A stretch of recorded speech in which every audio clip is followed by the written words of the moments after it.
Hi friends, welcome to Shameeskitchen kitchen. എല്ലാവർക്കും സുഖാണല്ലോ. ഇന്നത്തെ നമ്മുടെ സ്പെഷ്യൽ എന്ന് പറയുന്നത് പഴം കൊണ്ട് മൂന്ന് തരത്തിലുള്ള വളരെ രുചികരമായിട്ടുള്ള പലഹാരമാണ് കേട്ടോ. ആദ്യം നമുക്ക് വളരെ രുചികരമായിട്ടുള്ള ഒരു പഴം ഉടച്ച് തയ്യാറാക്കി എടുക്കാം. നമ്മുടെ ഈ പഴം ഉടച്ച് തയ്യാറാക്കി എടുക്കാനായിട്ട് ആദ്യം നമുക്ക് വേണ്ടത് ചെറിയൊരു കൂട്ടൊന്ന് തയ്യാറാക്കി എടുക്കാം. അപ്പോൾ അതിനു വേണ്ടി ഞാനിപ്പോൾ ഒരു പാൻ ഒന്ന് അടുപ്പത്തേക്ക് വെച്ചിട്ടുണ്ട്. 1 ടേബിൾ സ്പൂൺ അളവിൽ നെയ്യ് നമുക്ക് ഇതിലേക്ക് ചേർത്ത് കൊടുക്കാം. നെയ്യ് ഒന്ന് ചൂടായി കഴിഞ്ഞാൽ പിന്നെ ഇനി നമുക്ക് വേണ്ടത് കുറച്ച് നട്ട്സ് ആണ്. നമ്മുടെ ടേസ്റ്റിനനുസരിച്ചിട്ടുള്ള നട്ട്സ് ഒക്കെ ഇതിലേക്ക് ചേർക്കാവുന്നതാണ്. ഞാനിപ്പോൾ കുറച്ച് ബദാമും അണ്ടിപ്പരിപ്പും കുറച്ച് പംകിൻ സീഡ്സും എടുത്തിട്ടുണ്ട് കേട്ടോ. അപ്പോൾ ഇത്രയും ഇതിലേക്ക് ഒന്ന് ഒരുമിച്ച് ചേർത്ത് കൊടുക്കുകയാണ്. നട്ട്സ് എല്ലാം ചേർത്ത് കൊടുത്ത ശേഷം നല്ല രീതിയിൽ തന്നെ നമുക്കൊന്ന് വറുത്ത് കൊടുക്കാം. ഒരു 30 സെക്കൻഡ് മാത്രം ഒന്ന് മീഡിയം ഫ്ലെയിമിൽ വെച്ചിട്ട് വറുത്ത് കൊടുത്താൽ മതിയാവും കേട്ടോ. ഒരുപാട് സമയത്ത് വറുത്ത് അതിൻ്റെ കളറൊന്നും മാറണം എന്നുള്ള ആവശ്യമൊന്നുമില്ല.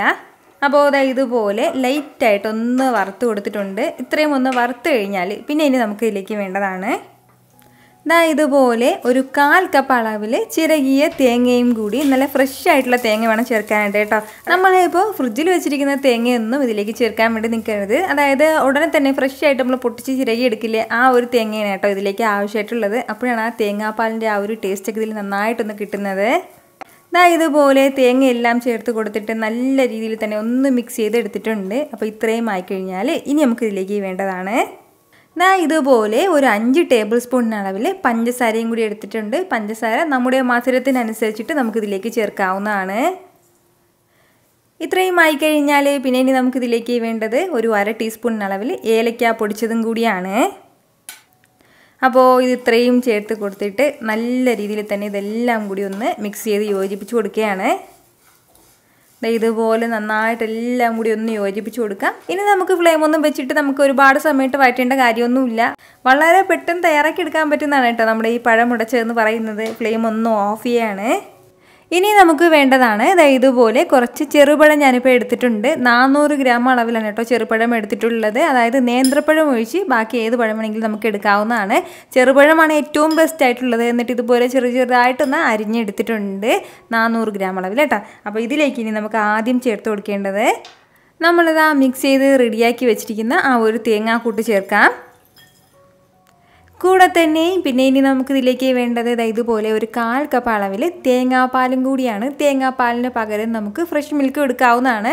അതായത് പശുവിൻ പാൽ എടുക്കാവുന്നതാണ് കേട്ടോ. പക്ഷേ തേങ്ങാപ്പാലാണ് കൂടുതൽ രുചികരം.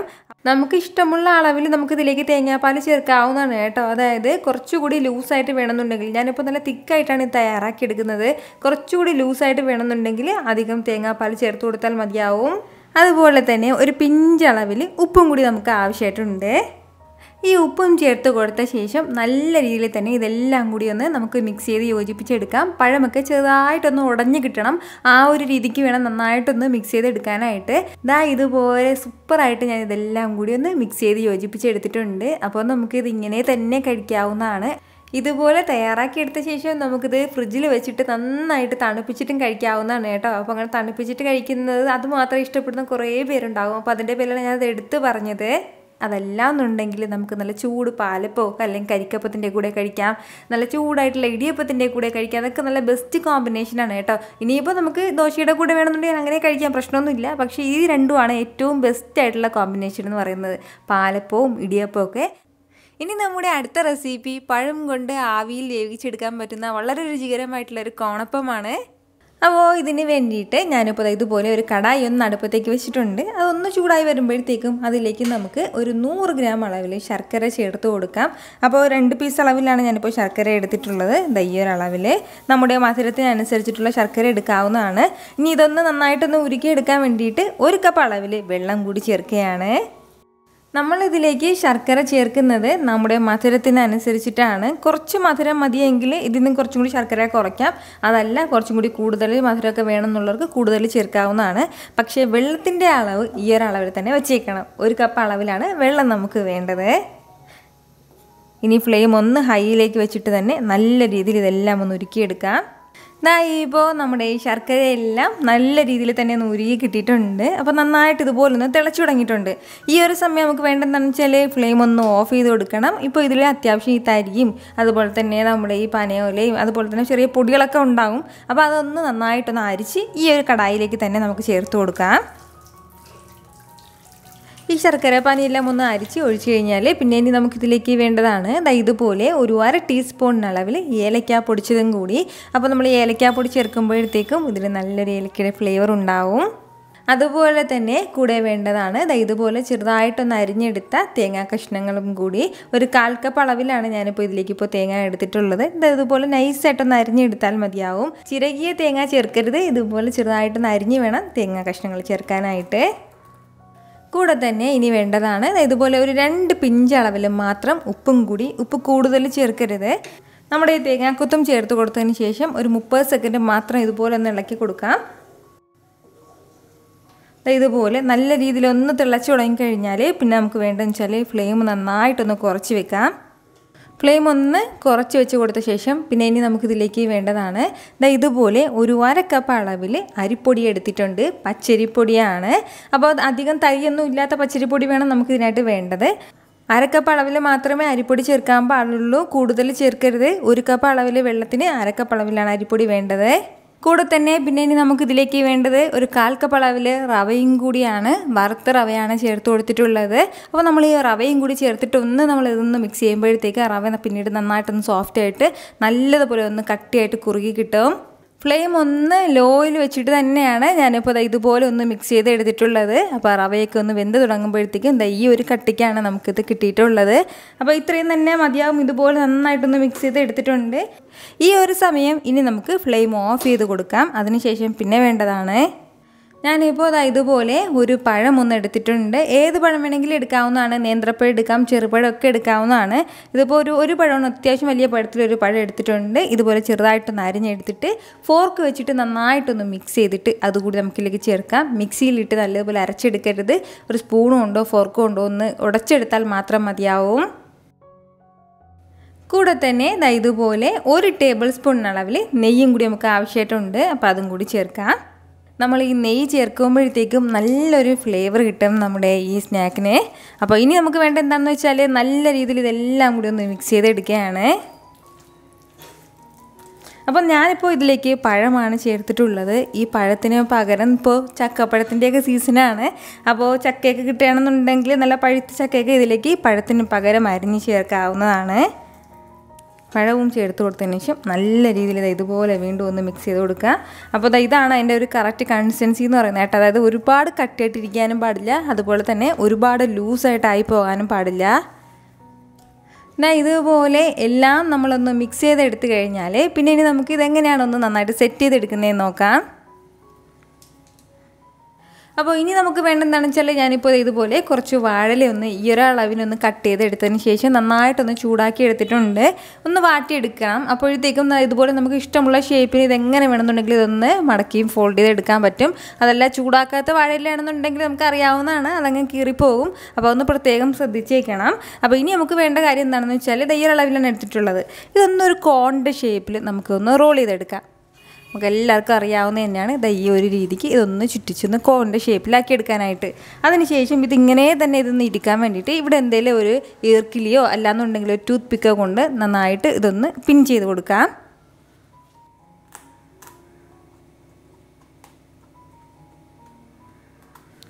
അപ്പോൾ ഈ ഒരു രീതിക്ക് തന്നെ നമ്മുടെ ഈ ബാക്കിയുള്ള വാഴയെല്ലാം ചെയ്തെടുക്കണം. അപ്പോൾ ഇനി നമുക്ക് വേണ്ട എന്താണെന്ന് വെച്ചാൽ ഇതിനുള്ളിൽ നമ്മുടെ ഈ ഫില്ലിംഗ് ഒന്ന് വെച്ച് കൊടുക്കാം. നമ്മുടെ ആവശ്യത്തിനനുസരിച്ചിട്ടുള്ളത് വെക്കാവുന്നതാണ്. ചെറിയ രീതിയിൽ മതിയെങ്കിൽ വളരെ കുറച്ച് 1 സ്പൂണോ 1.5 സ്പൂണോ അളവിൽ വെക്കാം. കുറച്ചും കൂടി വലിയ സൈസിൽ വേണമെന്നുണ്ടെങ്കിൽ ആ ഒരു രീതിക്ക് നമുക്ക് ഇതിലേക്ക് ഫില്ലിംഗ് നിറയ്ക്കാവുന്നതാണ്. ഞാനിപ്പോൾ ഈ ഒരു അളവിൽ ഒരു മീഡിയം സൈസിലാണ് ഇതൊന്ന് ചെയ്തെടുക്കുന്നത്.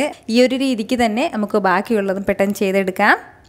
ഇതുപോലെ എല്ലാം നമ്മളൊന്ന് ചെയ്തെടുത്തിട്ടുണ്ട്. അപ്പോൾ നമ്മൾ ഉണ്ടാക്കിയിട്ടുള്ള ആ ഒരു ഫില്ലിങ്ങിൽ നിന്നും 5 എണ്ണമാണ് നമുക്ക് തയ്യാറാക്കി എടുക്കാൻ വേണ്ടി കിട്ടിയിട്ടുള്ളത്.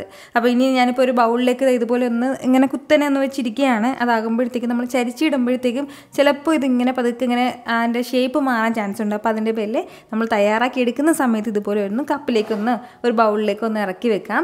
ഇനി നമുക്ക് വേണ്ടത് ഒരു ആവി ചെമ്പിൽ വെള്ളം നന്നായിട്ടൊന്ന് തിളപ്പിക്കാൻ വെക്കാം. ഇഡ്ഡലി ചെമ്പിൽ വെള്ളമെല്ലാം വെച്ചിട്ട് നന്നായിട്ടൊന്ന് തിളച്ച് വന്നിട്ടുണ്ട്. ഈ ഒരു സമയം നമുക്കിതിലേക്ക് തട്ട് വെച്ച് കൊടുക്കാം. ഇതിലേക്ക് ഇനി നമ്മളിതാ തയ്യാറാക്കി വെച്ചിരിക്കുന്നത് ഓരോന്നായിട്ടിരുന്ന് പതുക്കെ എടുത്ത് വെച്ച് കൊടുക്കാം. ഇതുപോലെ ഒന്ന് പതുക്കെ ഒന്ന് ചരിച്ചിങ്ങനെ വെച്ച് കൊടുത്താൽ മതിയാവും. നേരെ സ്ട്രെയിറ്റ് ആയിട്ട് വെക്കരുത്, എങ്കിൽ പിന്നെ നമ്മളിങ്ങനെ ചൂടായി വരുന്ന സമയം കൊണ്ട് ആ മാവ് അങ്ങ് പുറത്തേക്ക് പോകാത്ത രീതിയിൽ പതുക്കെ ഇതുപോലെ ഒന്ന് വെച്ച് കൊടുക്കാം. ഇതൊന്ന് നന്നായിട്ടൊന്ന് വെന്ത് കിട്ടാനായിട്ട് ഒരു 15 മുതൽ 20 മിനിറ്റ് വരെ നമുക്കൊന്ന് ആവിയിൽ വെച്ചിരിക്കാം. അത്രയും സമയം കൊണ്ട് തന്നെ നല്ലതുപോലെ ഒന്ന് വെന്ത് കിട്ടിക്കോളും.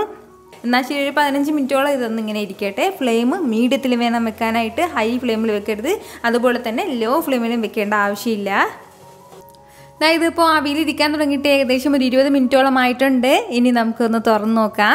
നല്ലതുപോലെ നല്ല സോഫ്റ്റായിട്ട് എല്ലാം ഒന്ന് വെന്ത് കിട്ടിയിട്ടുണ്ട്.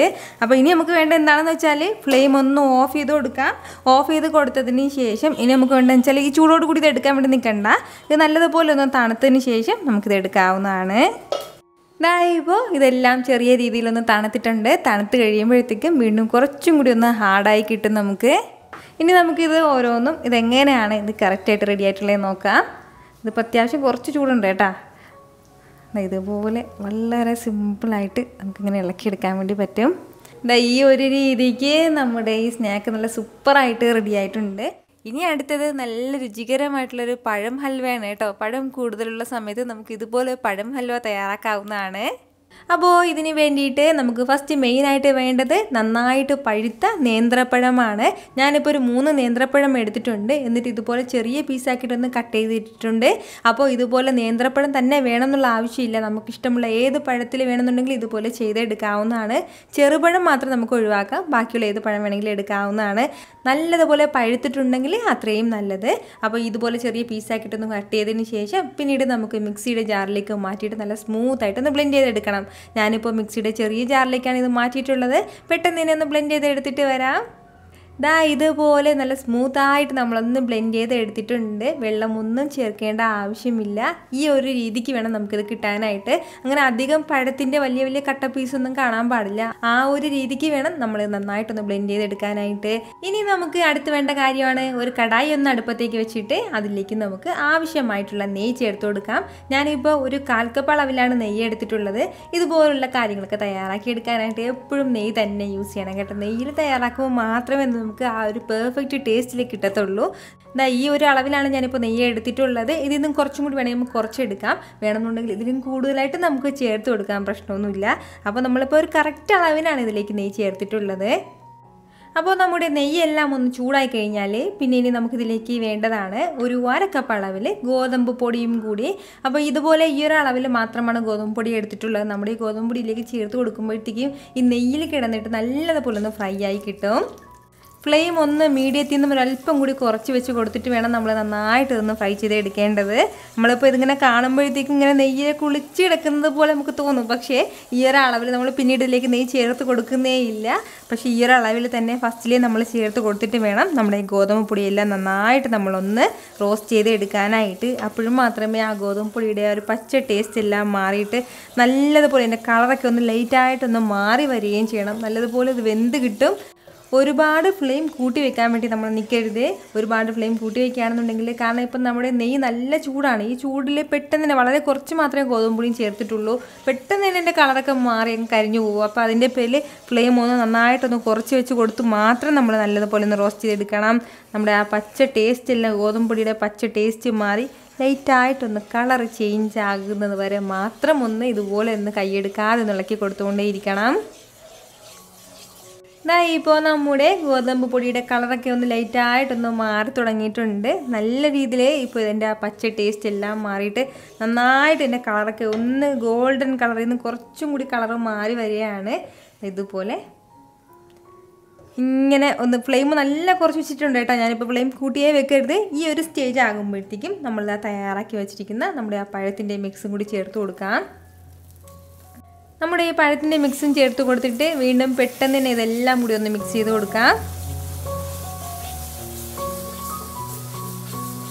ഹൽവ തയ്യാറാക്കി എടുക്കാമെന്ന് പറയുമ്പോഴേ കൈയൊന്നും എടുക്കാതെ, കൈ ഇളക്കാതെ, കൈക്കൊക്കെ കുറച്ച് ജോലിയൊക്കെ കൊടുക്കുന്ന ഒരു കാര്യമാണ് കേട്ടോ. നമ്മൾ കൈ എടുക്കാതെ ഇങ്ങനെ ഇളക്കി കൊടുക്കേണ്ട ഒരു കാര്യമാണ്. നമ്മുടെ ഈ പഴത്തിൻ്റെ മിക്സ് ചേർത്ത് കൊടുത്തതും ഉടൻ തന്നെ നെയ്യൊന്നും കാണാതെ ആയിട്ടുണ്ട്. ഈ ഒരു രീതിക്കായിരിക്കും നമുക്ക് പിന്നെ കിട്ടുന്നത്. ഇനി വേണ്ട കാര്യം എന്താണെന്ന് വെച്ചാൽ നമ്മുടെ പഴവും നല്ല രീതിയിലൊന്ന് വെന്ത് വരണം. നന്നായിട്ടൊന്ന് വെന്ത് വരട്ടെ. അതുവരെ നമ്മളിതുപോലെ ഇളക്കി കൊടുത്തുകൊണ്ടേ ഇരിക്കണം. ഏകദേശം ഒരു 2 മിനിറ്റ് മാത്രം നമ്മളൊന്ന് ഫ്ലെയിം കുറച്ച് വെച്ച് ഇതുപോലെ ഒന്ന് ഇളക്കി കൊടുത്താൽ മതിയാവും. അതിനുശേഷം പിന്നീട് നമുക്ക് നമ്മുടെ ആവശ്യത്തിനുള്ള മധുരം ചേർക്കേണ്ടതായിട്ടുണ്ട്. നമ്മളിപ്പോൾ ഇതുപോലെ ഒന്ന് വഴറ്റി കൊടുക്കാൻ തുടങ്ങിയിട്ട് ഏകദേശം ഒരു 2-3 മിനിറ്റോളം ആയിട്ടുണ്ട്. അപ്പോഴത്തേക്കും ഈ വെള്ളം എല്ലാം വറ്റിയിട്ട് ഇതുപോലെ തരിതരിയായിട്ടായിരിക്കും കേട്ടോ നമുക്ക് കിട്ടുന്നത്. ഇതുപോലെ കട്ടയൊക്കെ ഉണ്ടെങ്കിൽ ഇങ്ങനെ ഒന്ന് ഉടച്ചു കൊടുത്താൽ മതിയാവും. അപ്പോൾ ഇതുപോലെ ഇത്രയും ആയിക്കഴിഞ്ഞാൽ ഇനി നമുക്കിതിലേക്ക് വേണ്ടത് നമ്മുടെ മധുരത്തിന് ആവശ്യമായിട്ടുള്ള പഞ്ചസാരയും ശർക്കരയും ഒന്ന് ചേർത്ത് കൊടുക്കണം. പഞ്ചസാര മാത്രമാണ് നമ്മൾ ഇതിലേക്ക് ചേർക്കുന്നതെങ്കിൽ 1 കപ്പ് അളവിൽ പഞ്ചസാര ചേർത്ത് കൊടുക്കാം. അതല്ല ശർക്കരയും കൂടി ആണെന്നുണ്ടെങ്കിൽ ശർക്കര നന്നായിട്ട് അലിയിച്ചിട്ട് അതൊന്ന് അരിച്ചിട്ട് വേണം ചേർക്കാനായിട്ട്. അപ്പോൾ ഇതൊന്ന് മാറ്റി വെച്ചിട്ട് പഞ്ചസാരയും ശർക്കരയും ഒന്ന് ഉരുക്കിയെടുക്കുകയാണ് ഞാനിപ്പോൾ. ശർക്കര പാനി ഒന്ന് ഉരുക്കിയെടുക്കാനായിട്ട് ഞാനിപ്പോൾ കുറച്ച് വെള്ളം ഒന്ന് വെച്ചിട്ടുണ്ട്. ഇതിലേക്ക് ഒരു 1/2 കപ്പ് അളവിൽ ശർക്കര നമുക്ക് ചേർത്ത് കൊടുക്കാം. 50 ഗ്രാം അളവിലാണ് ശർക്കര എടുത്തിട്ടുള്ളത്. അതുപോലെ തന്നെ ഒരു 1/2 കപ്പ് അളവിൽ പഞ്ചസാരയും കൂടി, പക്ഷേ 1/2 കപ്പ് നിറയെ എടുത്തിട്ടില്ല, ഒരു 1/4 കപ്പിൽ നിന്നും കുറച്ചും കൂടി കൂടുതൽ അളവിലേ എടുത്തിട്ടുള്ളൂ. മധുരമൊക്കെ നമ്മുടെ ഇഷ്ടത്തിനനുസരിച്ചിട്ട് ചേർത്ത് കൊടുക്കാവുന്നതാണ്. ഇത് രണ്ടും ചേർത്തിട്ട് നല്ല രീതിയിൽ നമുക്കൊന്ന് ഉരുക്കിയെടുക്കണം. ഇപ്പോൾ നമ്മുടെ ശർക്കരയെല്ലാം നല്ലതുപോലെ ഒന്ന് ഉരുക്കി കിട്ടിയിട്ടുണ്ട്. നന്നായിട്ട് എല്ലാ ശർക്കരയും പഞ്ചസാരയും ഒന്ന് അരിച്ച് കിട്ടിയിട്ടുണ്ട്. ഇനി നമുക്ക് വേണ്ടത് ഫ്ലെയിം ഒന്ന് ഓഫ് ചെയ്ത് കൊടുത്തതിന് ശേഷം ഇത് നല്ലതുപോലെ ഒന്ന് അരിച്ച് നമ്മുടെ ഈ പഴം മിക്സിലേക്കൊന്ന് ചേർത്ത് കൊടുക്കാം. ശർക്കര പാനി ചേർത്ത് കൊടുത്തതിന് ശേഷം പിന്നീട് നമുക്ക് നല്ലതുപോലെ ഇതെല്ലാം കൂടി ഒന്ന് ഇളക്കി കൊടുക്കണം. ഇപ്പോൾ ഈ ചെറിയ ചെറിയ കട്ടയൊക്കെ ഉണ്ട്. നല്ലതുപോലെ ഇതൊന്ന് ചൂടായി കഴിയുമ്പോഴത്തേക്കും ഈ കട്ടയെല്ലാം ഒന്ന് അലിഞ്ഞു തുടങ്ങും. നമ്മളിപ്പോൾ ഇതുപോലെ ഒന്ന് ഇളക്കി കൊടുക്കാൻ തുടങ്ങിയിട്ട് ഏകദേശം ഒരു 5 മിനിറ്റോളം ആയിട്ടുണ്ട്. അപ്പോഴത്തേക്കും ഈ ഒരു രീതിക്കായിരിക്കും നമുക്ക് കിട്ടുന്നത്. അതിൻ്റെ കളറൊക്കെ മാറിയിട്ട് നല്ലതുപോലെ ഇങ്ങനെ ബോൾ പോലെ കിട്ടും.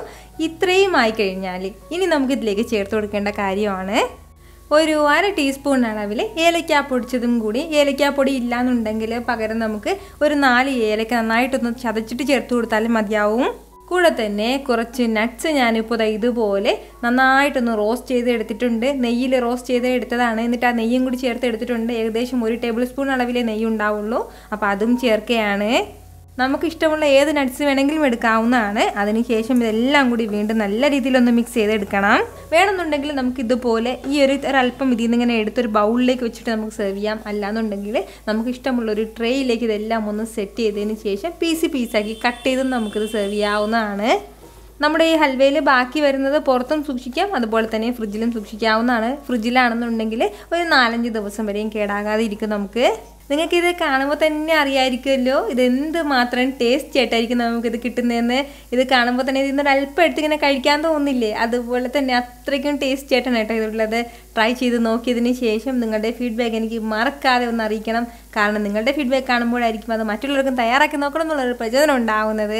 അപ്പോൾ നിങ്ങളുടെ ഫീഡ്ബാക്കിന് വേണ്ടിയിട്ട് ഞാൻ വെയിറ്റിംഗ് ആണ്. ഈ വീഡിയോ നിങ്ങൾക്ക് ഇഷ്ടമായാൽ ലൈക്ക് ചെയ്യാനും ഇത് മറ്റുള്ളവർക്കും കൂട്ടിയിട്ടൊന്ന് ഷെയർ ചെയ്യാനും ആരും മറക്കരുത്. വീണ്ടും നല്ലൊരു ഉഷാർ വീഡിയോ ആയിട്ട് ഞാൻ വരുന്നതായിരിക്കും. അതുവരേക്കും എല്ലാവരും ഹാപ്പി ആയിട്ടിരിക്കുക, സന്തോഷമായിട്ടിരിക്കുക, എല്ലാവരും സേഫ് ആയിട്ടിരിക്കണം. Take care friends.